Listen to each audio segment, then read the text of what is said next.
Vous avez un nouveau message envoyé du passé.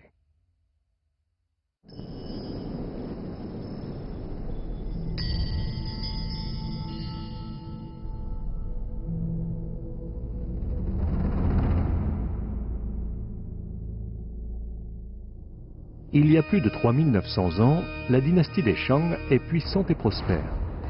Des artisans sont en train de mouler un énorme objet en bronze. Pour l'époque, on peut dire qu'il s'agit d'une technologie très avancée et qui exige un long processus de l'extraction du minerai jusqu'au façonnage, en passant par la fonte, le transport, l'alliage et le moulage. Il s'agit du célèbre digne de la reine mère Wu. Un vase qui se distingue notamment par l'inscription qu'il porte sur son flanc.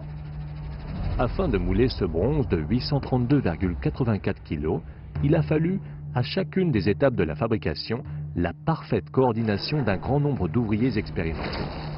En fait, il a été nécessaire de faire fondre plus d'1 tonne de métal dans un four surdimensionné.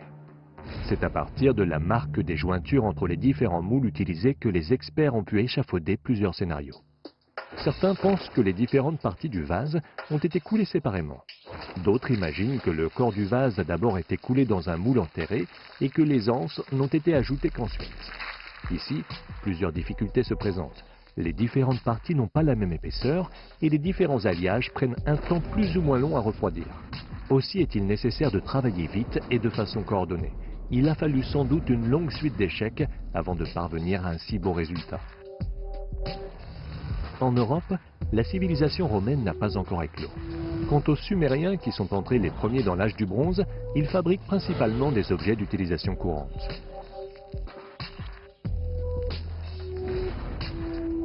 À l'époque des Shang, les événements les plus importants sont les sacrifices et les affaires militaires. Aussi, le bronze est-il principalement utilisé pour fabriquer les ustensiles rituels et les armes, autant d'objets qui marquent l'avènement de l'âge du bronze en Chine.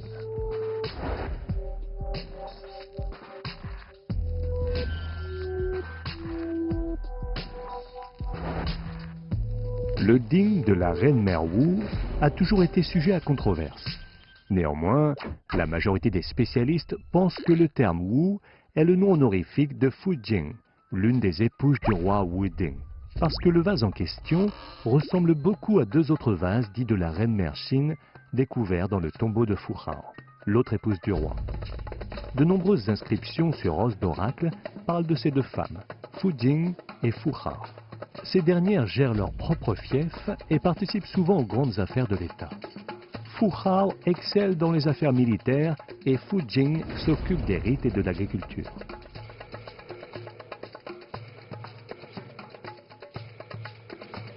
L'agriculture est d'ailleurs la base de l'État et sa priorité absolue. Fabriqué à la fin de la dynastie des Shang, ce vase rectangulaire a une apparence pour le moins singulière, avec des visages féminins incrustés sur ses flancs. Quant à cette inscription, il s'agit du terme générique pour les céréales. Le vase carré servait sans doute à contenir des céréales destinées à être offertes à la terre, tandis que le vase rond contenait de la viande destinée au ciel. Pour les anciens, le ciel était rond et la terre carrée.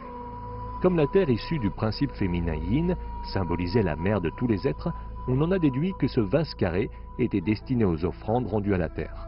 Cérémonie qui était présidée par une dame de la noblesse. En chinois, il existe l'expression suivante, se dresser comme un digne, ce qui est une métaphore pour décrire un équilibre des forces supérieures.